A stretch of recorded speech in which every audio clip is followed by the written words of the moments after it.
Hello student. आज हम लोग बीएड पार्ट 2 यू कोर्स 9 उसके असेसमेंट फॉर लर्निंग से यूनिट 3 के लर्नर इवैल्यूएशन प्रोसेस में से डिफरेंट टाइप ऑफ क्वेश्चंस के बारे में देखेंगे। डिफरेंट टाइप्स ऑफ क्वेश्चंस क्या हैं? पिछले वीडियो में हम लोग देख रहे थे टीचर मेड अचीवमेंट टेस्ट। जब टीचर बच्चों का परीक्षा लेने के लिए, टेस्ट लेने के लिए अचीवमेंट टेस्ट का निर्माण करता है तो वो किस प्रकार से प्लानिंग करता है, ब्लूप्रिंट बनाता है और क्वेश्चंस पूछने के लिए बहुत सारे क्वेश्चंस फॉर्मुलेट करता है।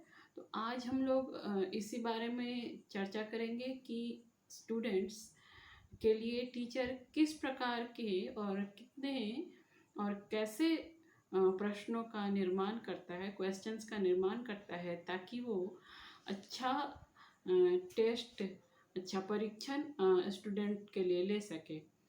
परीक्षण का अर्थ में हम लोग देखे हैं कि जब टीचर पढ़ाता है और पढ़ाने के बाद में वो स्टूडेंट से ये जानने की कोशिश करता है कि बच्चे ने कितने पढ़ा है, और इस जानने के साथ साथ में टीचर ये जानने की कोशिश करता है कि बच्चे के पास कितनी योग्यताएं हैं, कितनी उपलब्धियां हैं, क्षमताएं कितनी हैं, और वो जितने भी पढ़ाए गए हैं उसमें विषय संबंधी कितनी विशेषताओं को वो ग्रहण कर लिया है।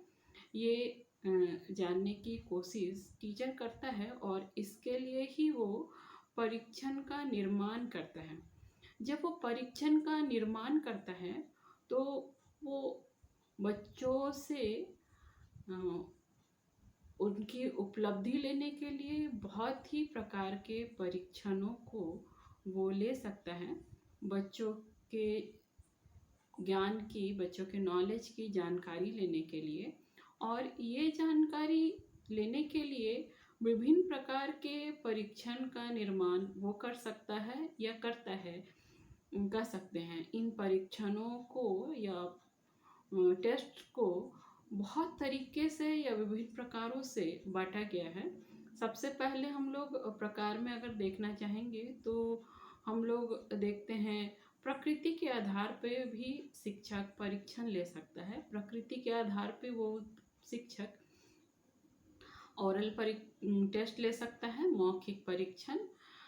दूसरी बात है कि लिखित टेस्ट ले सकता है, रिटन टेस्ट ले सकता है। तीसरा है प्रैक्टिकल या परफॉर्मेंस टेस्ट, प्रयोगात्मक या निष्पादन परीक्षण ले सकता है। प्रयोगात्मक या निष्पादन परीक्षण में मतलब शिक्षक जितना भी बच्चे को सिखाया है, बच्चे उसको प्रयोग रूप में करके देखेंगे, अच्छे तरीके से देखेंगे, जानेंगे, पहचानेंगे कि ये शिक्षक क्या बताने की कोशिश कर रहा है, और स्टूडेंट उसके द्वारा, अपने परफॉर्मेंस के द्वारा बता सकता है कि शिक्षक ने अभी तक क्या बताया है। क्रिया के द्वारा, परफॉर्मेंस के द्वारा, प्रयोग के द्वारा दिखा सकता है कि बच्चे ने अभी तक क्या सीखा है, क्या नहीं सीखा है। दूसरा प्रकार का परीक्षण या टेस्ट आता है प्रशासन के आधार पर परीक्षण। प्रशासन के आधार पर जो परीक्षण होता है वो दो प्रकार का होता है। एक इंडिविजुअल टेस्ट, व्यक्तिगत परीक्षण, और दूसरा ग्रुप टेस्ट, सामूहिक परीक्षण। व्यक्तिगत परीक्षण में ऐसा है कि जब टीचर टेस्ट लेता है तो केवल एक बच्चे का अकेले में टेस्ट लेता है, और जब ग्रुप टेस्ट लेने की बारी आती है तो स्टूडेंट के लिए वो अकेले ना लेकर के सामूहिक रूप में वो सभी बच्चों का एक साथ लेता है, चाहे वो एक क्लास के रूप में हो। एंट्रेंस टेस्ट के लिए वो एक ग्रुप में बैठा करके बच्चों का टेस्ट ले, और इस प्रकार से वो दो तरीके से वो टेस्ट लेता है। तीसरी बात है कि जितने भी सामग्री टीचर यूज़ कर रहा है उसके आधार पे वो टेस्ट ले सकता है, या फिर जितने भी सामग्रियाँ है उसके प्रस्तुतिकरण के आधार पे ले सकता है। जैसे शाब्दिक परीक्षण है, वर्बल टेस्ट, दूसरा अशाब्दिक परीक्षण नॉन वर्बल टेस्ट, मतलब टीचर स्टूडेंट से आमने सामने बैठ करके या फिर ग्रुप में साथ में रह करके बच्चों से क्वेश्चन मौखिक रूप में पूछता है और बच्चे उसको बताते हैं। नॉन वर्बल में टीचर लिखित रूप में परीक्षा दे देता है और बच्चे उसको बताते हैं। नॉन वर्बल में हम लोग ये भी देख सकते हैं कि साइन हो सकता है, खेलकूद के द्वारा, परफॉर्मेंस के द्वारा परीक्षा हो सकता है। इसको हम लोग नॉन वर्बल टेस्ट कर सकते हैं। उसके बाद आता है परीक्षणों की रचना के आधार पर। परीक्षणों की रचना मतलब जिस प्रकार से टीचर टेस्ट लेना चाहता है, बच्चों का उपलब्धि का परीक्षण करना चाहता है, उसी प्रकार से टीचर परीक्षण बनाता है। जिस प्रकार से टीचर को बच्चों की उपलब्धि चाहिए, इसमें 2 प्रकार के परीक्षण टेस्ट का निर्माण शिक्षक करता है। पहला है स्टैंडर्डाइज्ड टेस्ट, प्रमाणीकृत परीक्षण, और दूसरा है अध्यापक में निर्मित टेस्ट, टीचर मेड टेस्ट। ये दोनों प्रकार के परीक्षण में अंतर बस इतना है कि एक टेस्ट जो है प्रमाणित किया गया है यूनिवर्सिटीज़ के द्वारा, बोर्ड के द्वारा, और इसको शिक्षक को दे दिया जाता है कि वो लागू कराए। दूसरा है शिक्षक खुद अपने क्लास के लिए, अपने स्कूल के लिए परीक्षण का निर्माण करता है और इस परीक्षण में स्टूडेंट अपना उपलब्धि दिखाते हैं। तो हम लोग यहाँ पे अध्यापक निर्मित परीक्षण की बात कर रहे हैं। अध्यापक निर्मित परीक्षण कहने का अर्थ है कि शिक्षक जब भी परीक्षण ले रहा हो, शिक्षक जब परीक्षण लेने की बात कर रहा हो, तो शिक्षक किस प्रकार से परीक्षण ले, शिक्षक किस प्रकार से बच्चों का उपलब्धि को जांचे, इसके लिए शिक्षक के पास टेस्ट लेने के लिए बहुत सारी बातें आती हैं। और इस टेस्ट लेने के लिए जब शिक्षक के पास बातें आती हैं तो वो बहुत सारे प्रश्नों का निर्माण करता है। जैसे हम लोग पिछले वीडियो में देख चुके थे कि जहाँ योजना बनाते समय में शिक्षक जब योजना बना रहा होता है तो वो स्टूडेंट्स के अचीवमेंट को देखने के लिए विभिन्न प्रकार के प्रश्नों का निर्माण करता है। इन विभिन्न प्रकार के प्रश्नों में मुख्य रूप से 3 प्रकार के प्रश्नों को हम लोग जानते हैं। पहला है निबंधनात्मक परीक्षण, या फिर कह सकते हैं कि निबंधनात्मक प्रश्न, ऐसे टाइप क्वेश्चंस। दूसरा है शॉर्ट आंसर टाइप क्वेश्चंस, लघु उत्तरात्मक प्रश्न। और तीसरा है ऑब्जेक्टिव टाइप क्वेश्चंस, जिसको कह सकते हैं वस्तुनिष्ठ प्रकार के प्रश्न। तो आज हम लोग इन 3 तरह के प्रश्नों पे गौर करेंगे कि ये प्रश्न कैसे होते हैं, इससे बच्चों को क्या फ़ायदा होता है, बच्चे के आकलन के समय में, उसके इवैल्यूएशन के समय में शिक्षक इन प्रश्नों से बच्चों के किन किन पक्षों को देखना चाहता है, जिसको कि देख करके वो ये पता लगा सकता है कि बच्चे ने कितना सीखा है। जो एक टीचर अपने पूरे क्लास को लेते समय, चाहे वो 3 चैप्टर का क्लास लिया हो, चाहे वो साल भर क्लास लिया हो, इन तीनों चारों को पढ़ने के बाद स्टूडेंट उस विषय को किस प्रकार से समझा है और उसे अपने रूप में किस प्रकार से एक स्टूडेंट प्रकट करता है, इस लिए ये 3 प्रकार के प्रश्नों का निर्माण शिक्षक करता है। तो सबसे पहले हम लोग देखेंगे निबंधनात्मक या विकल्पनात्मक परीक्षण। निबंधनात्मक परीक्षण या प्रश्न जो है, ऐसे टाइप प्रश्न, ये निबंध के रूप में बच्चों के सामने दिया जाता है। यहाँ पे इसलिए दिया जाता है कि बच्चे स्वयं अपने पढ़े हुए बातों को विस्तार पूर्वक लिख सके और इसके लिखने में जो बातें आएंगी इसके प्रकट करने में जो बातें आती हैं वो इस प्रकार से होती हैं कि अ, बच्चे जो है स्टूडेंट्स अपनी समझाई गई बातों को बहुत ही अच्छे तरीके से बहुत ही प्रकट रूप में टीचर के सामने रख पाते हैं, दिखा पाते हैं कि वो है क्या, किस प्रकार से है, किस लिए है। यहाँ पे जब टीचर जब इस तरह से प्रश्न को बनाता है कि इस प्रकार से बनाता है कि शिक्षक जो है अपने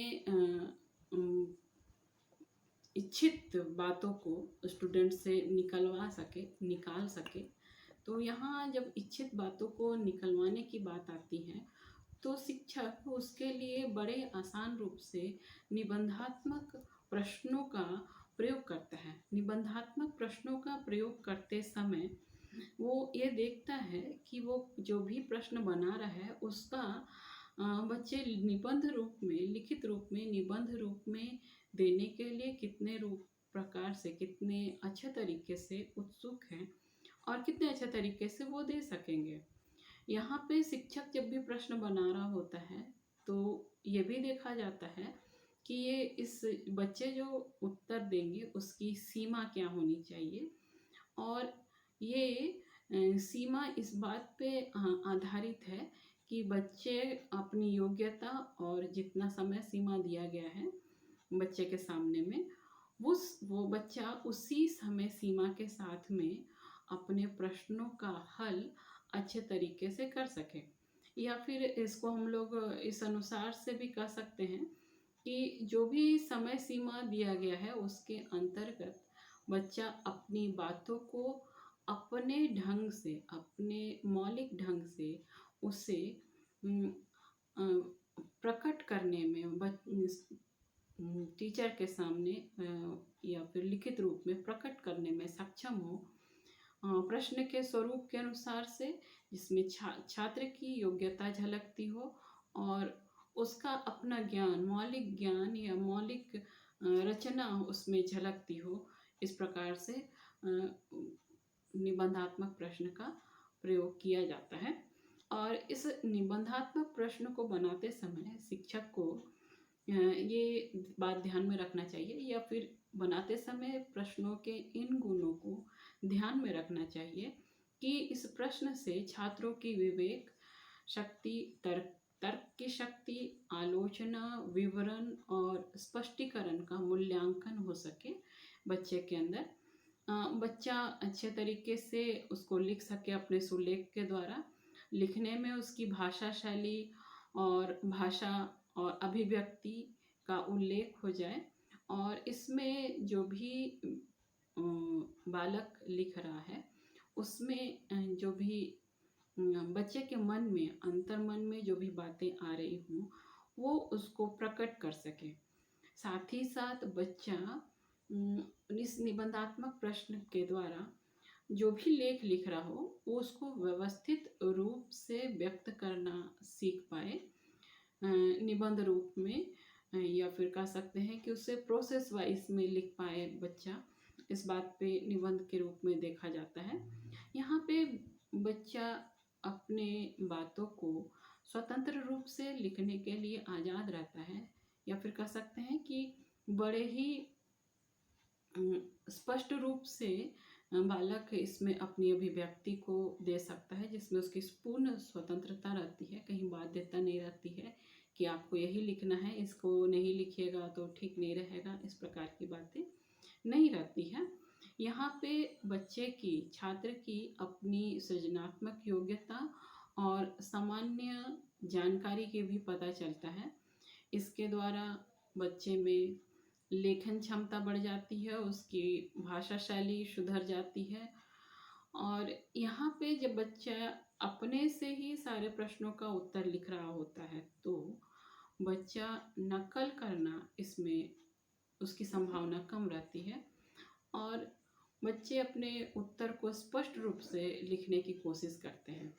यहाँ इस परीक्षण से बच्चे के मानसिक मापन का भी अच्छे तरीके से प्रयोग हो सकता है, मापन किया जा सकता है।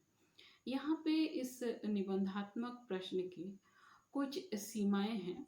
सबसे पहली बात आती है कि ये प्रश्न रटने पे बल देता है। हम लोग जानते हैं कि शिक्षा जो है रटंत विद्या पे, रोट मेमोरी पे विश्वास नहीं करता है।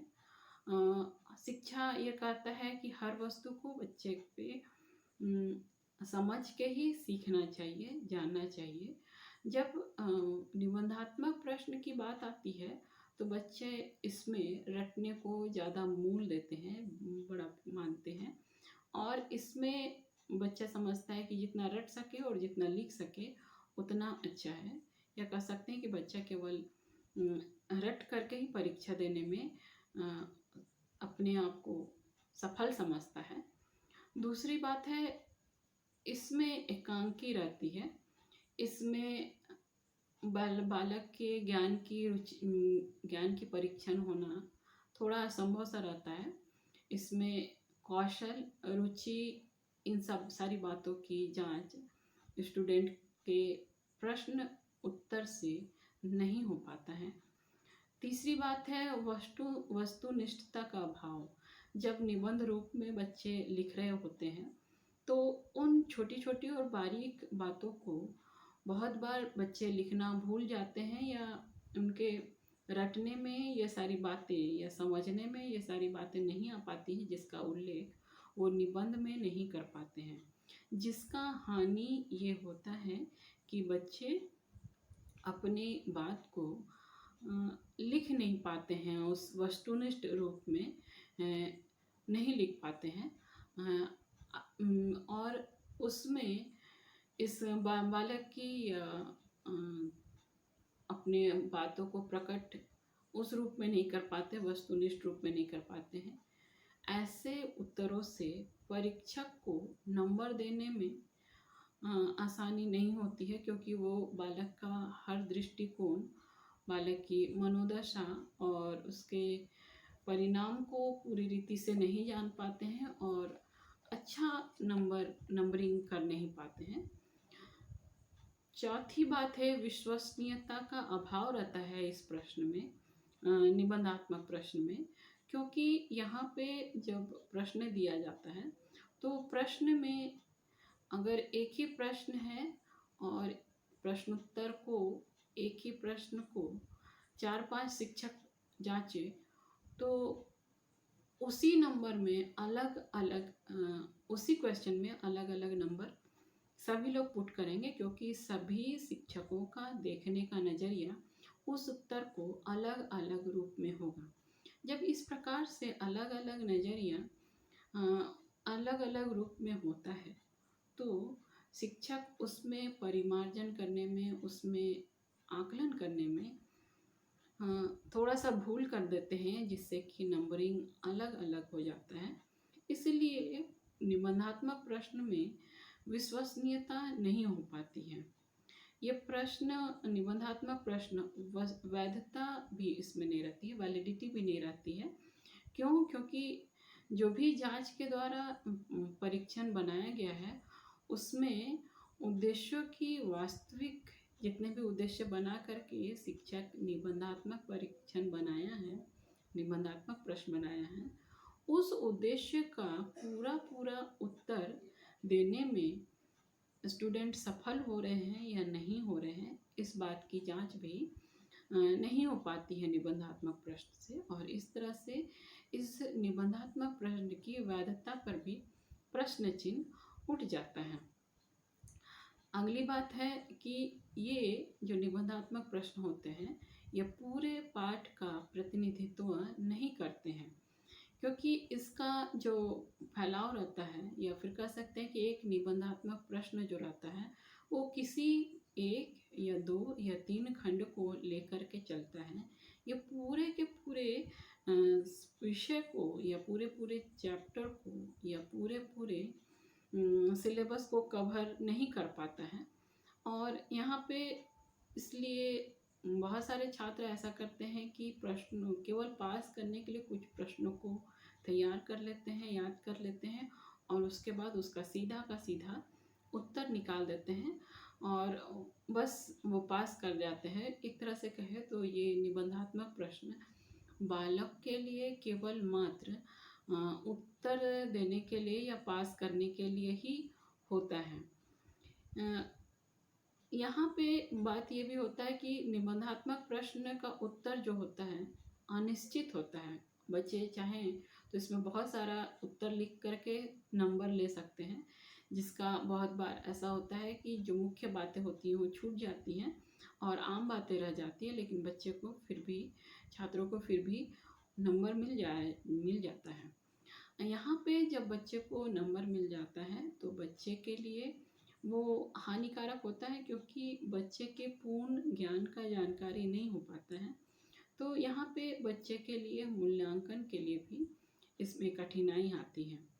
ये श्रम वाला भी रहता है, लंबा लंबा उत्तर देने को होता है बच्चे के सामने में, और बच्चे ठीक रीति से उत्तर नहीं दे पाते हैं बहुत बार, और उनका उस रीति से जितना ज्ञान है उस रीति से उनको नंबर भी नहीं मिल पाता है। अगला है, यहाँ पे बच्चे के वास्तविक योग्यता का भी जानकारी नहीं हो पाता है। तो इन सब से बातों से बचने के लिए कुछ सुझाव भी दिए जा सकते हैं कि शिक्षक को ये सारे कार्य करें, जिससे कि निबंधात्मक प्रश्नोत्तर में उन्हें बहुत ही ज़्यादा फ्रूटफुल आंसर मिल सके। फ्रूटफुल आंसर मिलने के लिए शिक्षक को चाहिए कि वो जितने भी प्रश्न हैं उनको प्रश्नों को उनके प्रश्नों को फैलाया जाए, टुकड़ों में बांट कर, 1 या 2 या 3 टुकड़ों में बांट करके एक छोटे छोटे प्रश्नों का एक समूह बना करके निबंधात्मक प्रश्न दिया जाए, जिससे कि वो अधिक से अधिक पाठ्यक्रम को अपने प्रश्नों में शामिल कर सकें। ये इसको मिश्रित परीक्षण बनाया जा सकता है। कुछ प्रश्न निबंधात्मक और कुछ प्रश्न लघु उत्तरात्मक मिला करके एक निबंधात्मक प्रश्न बना करके बच्चों के सामने दिया जा सकता है, जिससे कि बच्चे छात्र अपने उत्तरों को देख करके अपना आकलन शिक्षकों से जब करवाएं तो शिक्षक बहुत ही आसानी से उनका आकलन करते हुए उनके सही ज्ञान को पहचान करके बच्चों को ठीक रीति से आगे बढ़ाने में सहयोग दे सकें। जब प्रश्न शिक्षक बनाए तो इस तरह से बनाएं कि केवल उनको वांछित उत्तर या कुछ ही खास बिंदुओं का उत्तर उनके सामने आ सके, और बच्चे भी जिस प्रकार से प्रश्न है उसका उत्तर ठीक तरीके से दे सकें। कुछ चीज़ खास और बात है जो कि वस्तुनिष्ठता को कम करने के लिए जांच की विस्तृत योजना बनानी चाहिए। जो भी आंसर कीज़ है उसको 1 पार्ट, 2 पार्ट, 3 पार्ट ऐसे डिविजिबल करके बनाया जाना चाहिए, ताकि अगर उस प्रश्न का उत्तर शिक्षक खोज रहा हो तो उसी को खोजते हुए आंसर को करेक्शन कर सके, उनका मूल्यांकन कर सके, अन्य बातों को छोड़ते हुए। बहुत बार प्रश्नों में ऐसा होता है कि विकल्प दे दिया जाता है, ये विकल्प ना हो और चयन करने की प्रवृत्ति नहीं हो बच्चे के सामने, स्टूडेंट के सामने जो है चयन करने की बात ना हो। चयन करने से होता है कि बच्चा कुछ ही बातों को उत्तर में देने की कोशिश करेगा, और साथ ही साथ उसके लिए, स्टूडेंट के लिए सही तरीका नहीं हो पाएगा। यहाँ पे मेज़रमेंट के लिए, इवैल्यूएशन के लिए कुछ खासी योग्यता या किसी क्षेत्र की योग्यता का मापन करने के लिए परीक्षण बनाया जा सकता है, और वो जिस प्रकार से देखने के लिए हो वो उस प्रकार से किया जा सकता है। यहाँ पे जो योग्यता है, बच्चे की जो योग्यता है उसको पूरी रीति से आलोचना करना हो, इन्हीं खास बातों को ध्यान में रख करके योजना बनाई जानी चाहिए। यहाँ पे जब इस तरह से बातें आती हैं निबंधात्मक प्रश्न में, और निबंधात्मक प्रश्न में इन सारी बातों को लेकर के जब शिक्षक प्रश्न बनाता है और मूल्यांकन की रीति में उसको रखता है, तो जाहिर सी बात है कि एक अच्छा परीक्षण हो पाएगा, एक अच्छा टेस्ट हो पाएगा स्टूडेंट का, और स्टूडेंट बहुत ही अच्छे तरीके से अपने उत्तरों को लिख करके अपना मूल्यांकन को अच्छे रूप में देख सकेंगे और शिक्षक भी इस प्रकार के मूल्यांकन से संतुष्ट होंगे। अब अगली बात आती है लघु उत्तरात्मक प्रश्न की, शॉर्ट आंसर टाइप क्वेश्चंस। लघु उत्तरात्मक प्रश्न उन प्रश्नों को कहते हैं जिनका उत्तर छोटे रूप में या फिर लघु रूप में या शॉर्ट रूप में दिया जा सकता है। ये उत्तर छोटे होते हैं, लेकिन ये निबंधात्मक रूप वाले प्रश्नों जैसे होते हैं, लेकिन उस निबंधात्मक प्रश्न से कहीं ज़्यादा स्पष्ट होते हैं और सुनिश्चित होते हैं, निश्चित होते हैं। इस लघु उत्तर या उत्तरात्मक प्रश्न या शॉर्ट आंसर टाइप क्वेश्चंस का एक फ़ायदा ये भी होता है कि इसमें समय की बचत हो जाती है। इसमें छात्र अपने उत्तर को अधिक स्पष्ट रूप में दे पाते हैं। जैसे कि अगर प्रश्न ये पूछा जा रहा है कि हार्डवेयर अप्रोच से आप क्या समझते हैं, या फिर शैक्षिक तकनीकी की परिभाषा अपने शब्दों में दें, या फिर घरेलू मक्खी के किन्हीं 2 रोगों का नाम बताएं, या फिर किसी भी चीज़ को सजीव कहने के लिए आप कौन से 4 तर्क देंगे। इस तरह के जब क्वेश्चन पूछे जाते हैं तो इसका मतलब ही है कि आपको उत्तर उसी रूप में देने हैं। जैसे सजीव, किसी भी चीज़ को सजीव मानने के लिए आप कौन से 4 तर्क देंगे, तो मतलब आपको 4 वाक्यों में ही अपने उत्तर देने हैं, या अधिक से अधिक 8 वाक्यों में उत्तर देने हैं। घरेलू मक्खी से कौन से 2 रोग फैलते हैं, मतलब कि इसमें उन 2 रोगों का नाम देना है, और इसी प्रकार से इसका उत्तर देना। कहने का अर्थ है कि ये प्रश्न निबंधात्मक प्रश्न से अधिक स्पष्ट और अधिक रुचिपूर्ण होते हैं। यहाँ पे इसके कैरेक्टर्स लघु उत्तरात्मक प्रश्न के, शॉर्ट आंसर टाइप क्वेश्चंस के बहुत ही अच्छे गुण होते हैं, जो कि इस प्रकार से हैं कि इस प्रकार के questions, short answer type questions में बहुत से प्रश्न पूछे जा सकते हैं और पाठ्यक्रम के अधिकांश अंग इसमें टच किए जा सकते हैं।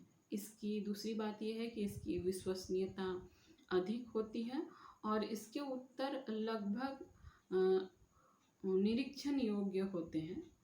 इसकी रचना, जो आंसर स्टूडेंट लिख रहा हो वो भी सरल होती है, टीचर जब इसमें इवैल्यूएशन कर रहा हो तो वो भी सरल होता है। यहाँ पे जब स्टूडेंट उत्तर लिख रहा होता है तो निबंधात्मक रूप में जब लिख रहा होता है तो बहुत लंबे उत्तर को देना पड़ता है, करीब 20-25 मिनट एक क्वेश्चंस के लिए। लेकिन जब लघु उत्तरात्मक प्रश्न की बात आती है, शॉर्ट आंसर टाइप क्वेश्चंस की बात आती है, तो यहाँ पे उत्तर जो है वो बहुत लंबा नहीं लिखना पड़ता है, जिससे स्टूडेंट्स थकते नहीं हैं, बोझिल नहीं होते हैं। और यहाँ पे जब टीचर्स इसमें मार्किंग करता है तो वो भी बहुत ही अच्छे तरीके से या वस्तुनिष्ठता रूप में हो जाता है। यहाँ पे बच्चे की उपलब्धि जो है वो बहुत ही व्यापकता से जांच की जा सकती है। नेक्स्ट बात ये भी आता है कि इसमें जितने इतने सारे कैरेक्टर्स होने के बाद इसमें लघु उत्तरात्मक प्रश्नों में बहुत सारी सीमाएं होती हैं, लिमिटेशंस होती हैं, और ये सीमाएं इस रूप से हैं कि इसके द्वारा बालक के मानसिक तर्क, चिंतन और शक्ति का मूल्यांकन नहीं हो पाता है। इसके द्वारा बच्चे में जो भाषा शैली का विस्तार होना चाहिए, डेवलपमेंट होना चाहिए, वो भी नहीं हो पाता है।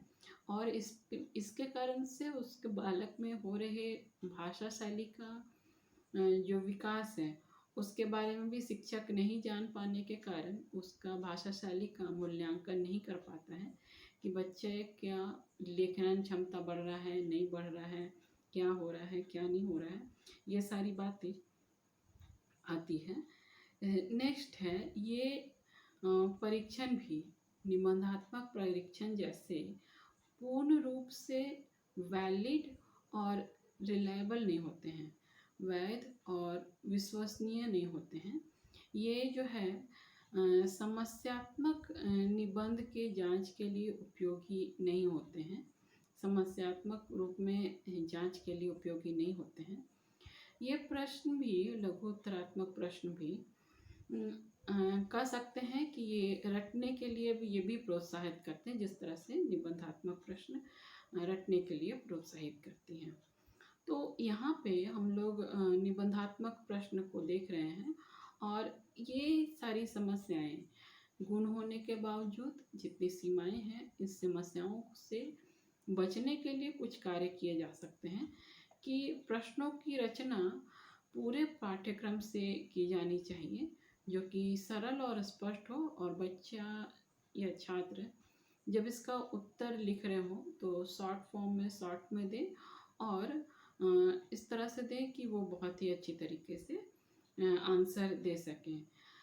बच्चे को कोशिश करना चाहिए, या फिर कह सकते हैं कि जो भी आंसर हो वो सुनिश्चित शब्दों में हो, 15 पंक्ति हो, और कम से कम 100 शब्द लिखे हुए हों उनमें, और इस बीच में कोई भी विकल्प नहीं होने चाहिए।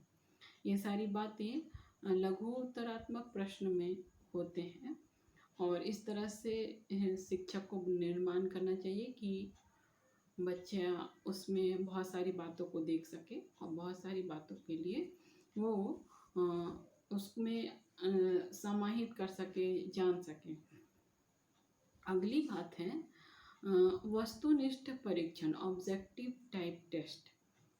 ये इसलिए बनाया गया ताकि निबंधात्मक प्रश्न या लघुत्तर प्रश्न के द्वारा जो भी मूल्यांकन नहीं हो पा रहे हैं, बच्चे के जो भी ज्ञान की जानकारी नहीं हो पा रही है, उस सभी चीज को हटाते हुए हर बात को परिपूर्णता या परिपूर्ण करते हुए वस्तुनिष्ठ प्रश्न लागू किया जा सके। मतलब फुलफिलमेंट के लिए लघु वस्तुनिष्ठ प्रश्न है।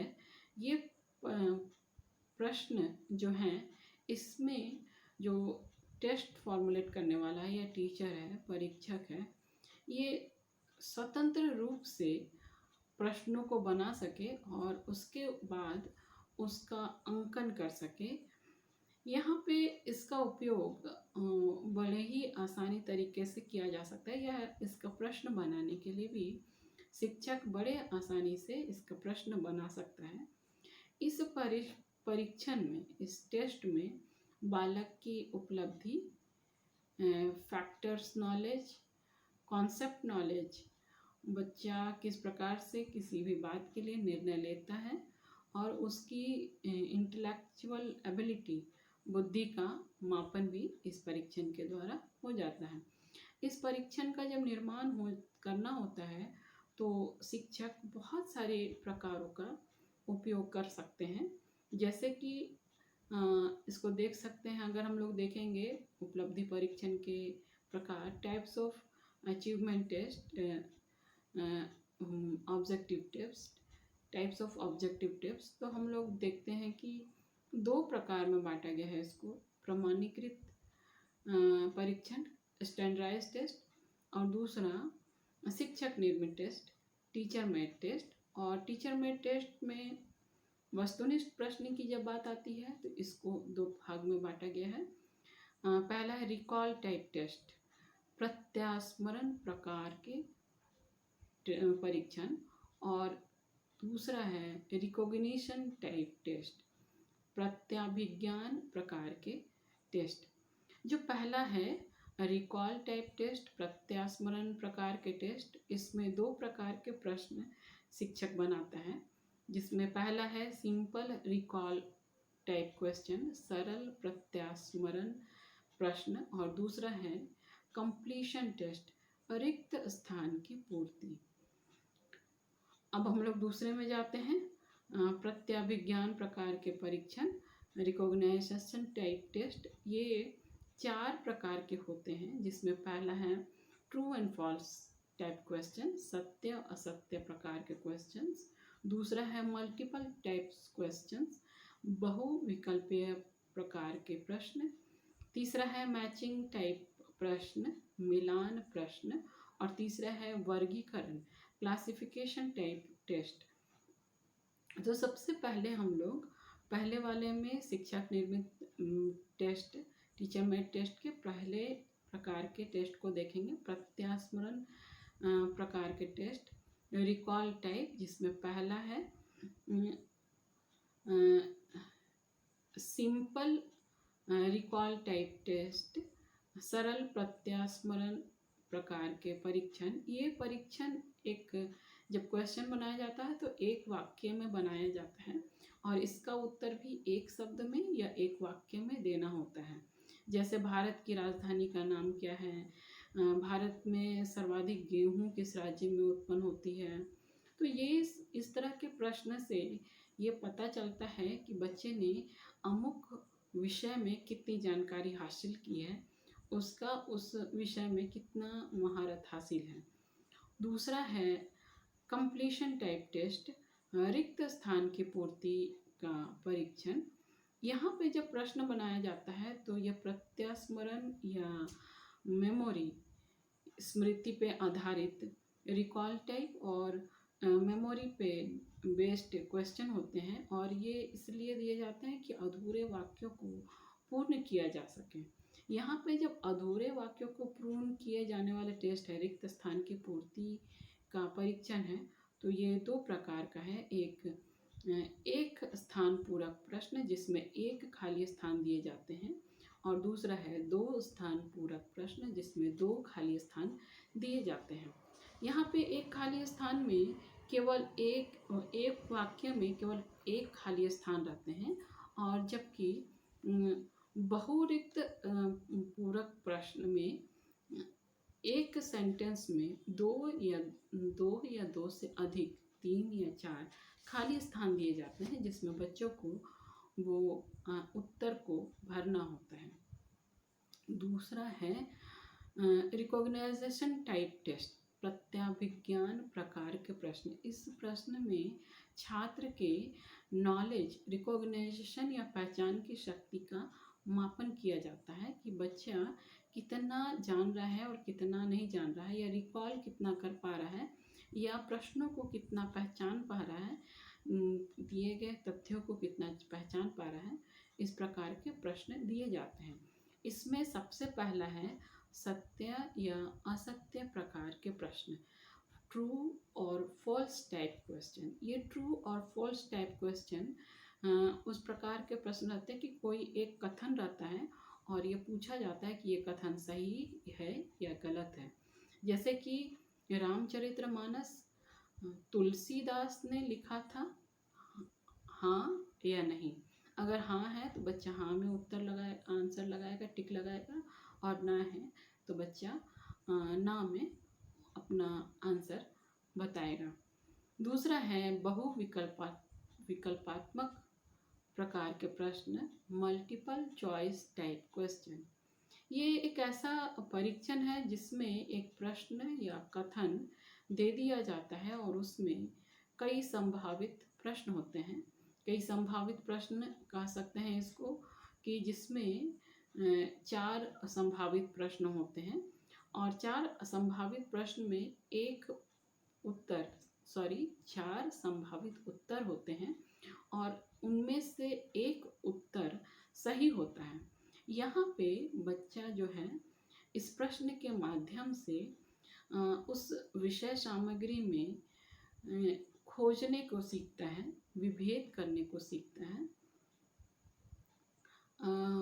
तर्क लगाता है, निर्णय लेता है कि ये सही है या गलत है, और उसको समझने की कोशिश करता है। जो प्रश्न दिए गए हैं उसे समझने की कोशिश करता है। तो इस प्रकार के प्रश्न से बच्चे में क्या ज्ञान है, उसमें बोध की क्षमता कितनी है, नॉलेज कितनी है, ज्ञान उपयोग वाली बातें उससे कितनी याद रखती है, इस प्रकार के उद्देश्य की पूर्ति शिक्षक को इस प्रकार के वस्तुनिष्ठ प्रश्न से हो जाती है। इस प्रकार से वस्तुनिष्ठ प्रश्न इस प्रकार से होते हैं, जैसे कि भारत में सबसे अधिक वर्षा कहाँ होती है। इसके लिए 4 ऑप्शन दिए जाते हैं। पहला दार्जिलिंग में, दूसरा चेरापूंजी में, तीसरा मासीरंगम में और चौथा चेन्नई में। अब इनमें से एक ऑप्शन जो सही है बच्चा ऑप्शन करेगा और उसमें सही उत्तर बताएगा। गलत उत्तर बताने से उसके नंबर कट जाएंगे। इस तरह से इसमें रिकॉल टाइप के आंसर होते हैं। तीसरा को है मिलान प्रकार के प्रश्न, मैचिंग टाइप क्वेश्चंस। मिलान प्रकार के प्रश्न को किसी दो तथ्य को किसी दो भागों में बांट दिया जाता है, या कह सकते हैं कि एक भाग में 4 क्वेश्चन दिए जाते हैं और उसके उत्तर दूसरे भाग में दिए जाते हैं, जो कि आमने सामने ना रख करके ऊपर नीचे या कहीं पर भी रख दिए जाते हैं। छात्रों को प्रथम भाग के अनुसार से सही भाग को चुनना होता है और उसको व्यवस्थित करने को कहा जाता है या व्यवस्थित करने दिया जाता है। यहाँ पे जो भी विशिष्ट सूचना है इसमें परीक्षा लेते समय में संबंधित जो भी बातें हैं उसके आधार पे जो भी आंसर स्टूडेंट देता है उसके आधार पे स्टूडेंट की योग्यता और उसके तथ्यों का वर्गीकरण करने में मापा जाता है। जैसे कि अगर बच्चे को ये खोजा जा रहा है कि पहला श्रेणी में क्या है और दूसरा श्रेणी में क्या है, तो इस तरह से बात आती है। जैसे कोई राजधानी है, किसी देश की राजधानी है और उस देश की राजधानी के अनुसार से दूसरे कॉलम में उस देश का नाम लिखा हुआ है, जिससे उसकी राजधानी से वो किस देश में उपस्थित है ये बताने की कोशिश की जा रही है। जैसे कि राजधानी के 2 कॉलम बनाया गया है, एक कॉलम राजधानी के लिए और दूसरा कॉलम देश के लिए। पहले में काबुल, दूसरे में दिल्ली, तीसरे में लंदन और चौथे में कोलंबो दिया गया है। और दूसरे कॉलम में पहले में इंग्लैंड, दूसरे में श्रीलंका, तीसरे में भारत, चौथे में अफगानिस्तान दिया गया है। अगर हम इस उत्तर को मिलाएंगे तो काबुल जो है पहला ऑप्शन है और दूसरे खंड में उसका देश जहाँ की ये राजधानी है वो चौथे नंबर पे है। तो इस पे मिलान करते हुए ए का चौथा, दिल्ली जो दूसरे ऑप्शन में है इसका दूसरे खंड में उत्तर जो है वो तीसरे भाग में दिया गया है। तो यहाँ पे दिल्ली के लिए दूसरा नंबर, दिल्ली के लिए उसका मिलान उसका तीसरे नंबर के आंसर से होगा। उसी प्रकार से लंदन जो कि तीसरे नंबर पे है और पहले खंड पे दूसरे खंड पे इसका उत्तर जो कि इंग्लैंड होगा वो पहले नंबर पे है, तो तीसरा नंबर का ए हो जाएगा। उसी प्रकार से लास्ट के लिए फिर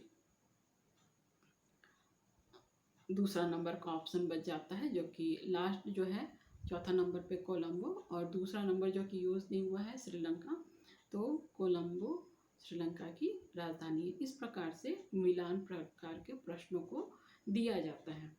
चौथा है वर्गीकरण प्रकार के प्रश्न। इन प्रश्नों में कुछ विभिन्न समूहों में या तो तथ्य रहेंगे, विषय वस्तु रहेंगे, कॉन्सेप्ट रहेंगे या प्रश्न रहेंगे या फिर कुछ बातें रहेंगे, कुछ खास बातें रहेंगी। उन बातों का एक समूह दिया जाता है और उस समूह में उन समूह को स्टूडेंट उसी प्रकार से अलग करता है, चुनता है कि कौन सा समूह सही है और कौन सा समूह गलत है। जैसे कि पहला अगर समूह बनाया गया है तो पहला समूह है भारत, इंग्लैंड, हिमालय, फ्रांस, रूस। यहाँ पे ये बताया जा रहा है कि एक देश है भारत, फिर एक देश है इंग्लैंड और एक पहाड़ है, पर्वत है हिमालय, फ्रांस है, एक देश है रूस है। और दूसरे कॉलम में है, दूसरे भाग में लोहा, कोयला, कपड़ा, पीतल, लोहा जो कि एक पदार्थ है, कोयला जो कि एक पदार्थ है, कपड़ा जो कि पहनने के काम आता है, पीतल जो कि एक पदार्थ है, तांबा जो कि एक पदार्थ है। तीसरे नंबर पे जयपुर, लखनऊ, भोपाल, चंडीगढ़, इलाहाबाद, ये भारत के अलग अलग शहरों का नाम है। चौथा नंबर पे है तुलसी, प्रेमचंद्र, सुभाष चंद्र, रविन्द्रनाथ टैगोर। कोई कवि है, कोई लेखक है, कोई फ्रीडम फाइटर है, कोई संस्थापक है। तो अगर हम लोग देखेंगे तो इसमें तीसरा नंबर का जो ऑप्शन है, जयपुर, लखनऊ, भोपाल, चंडीगढ़, इलाहाबाद, ये चारों एक समूह जो है वो एक रूपता को निर्धारित कर रही है। तो इस प्रश्न में ये तीसरा वाला भाग सही हो जाएगा। तो इस प्रकार से वर्गीकरण प्रकार के प्रश्न होते हैं। इन सारे प्रश्नों का एक ही मकसद होता है कि बच्चे में क्या ज्ञान है उसके बारे में बताना। वस्तुनिष्ठ प्रश्न परीक्षण में गुण इसी प्रकार के होते हैं।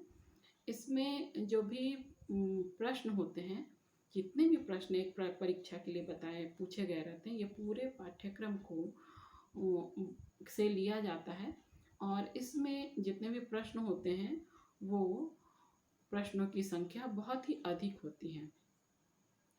यहाँ पे इसमें सफिशियंट सैम्पलिंग या पर्याप्त नमूनाकरण के लिए पूरे भाग से प्रश्न लिए जाते हैं। यहाँ पे बच्चे में ज्ञान की पूरी तरह से आकलन की व्यवस्था रहती है, लेकिन इसमें आत्मनिष्ठता का अभाव रहता है। बच्चा अपने मन से या अपने उस बात को किस रूप में समझ रहा है इसमें प्रकट करना नहीं कर पाता है या प्रकट नहीं कर पाते हैं बच्चे। यहाँ पे ये भी बात है कि शिक्षक के मूड और उसकी व्यक्तिगत निर्णय और बच्चे की भाषा शैली का परिणाम मूल्यांकन पे नहीं पड़ता है। इस परीक्षण की विश्वसनीयता बहुत ही ज़्यादा रहती है क्योंकि पाठ्यक्रम के पूरे भाग को लिया रहता है, बच्चे अच्छे से तैयारी किए रहते हैं, अच्छे सारी बातों को अच्छी तरीके से जान पाते हैं।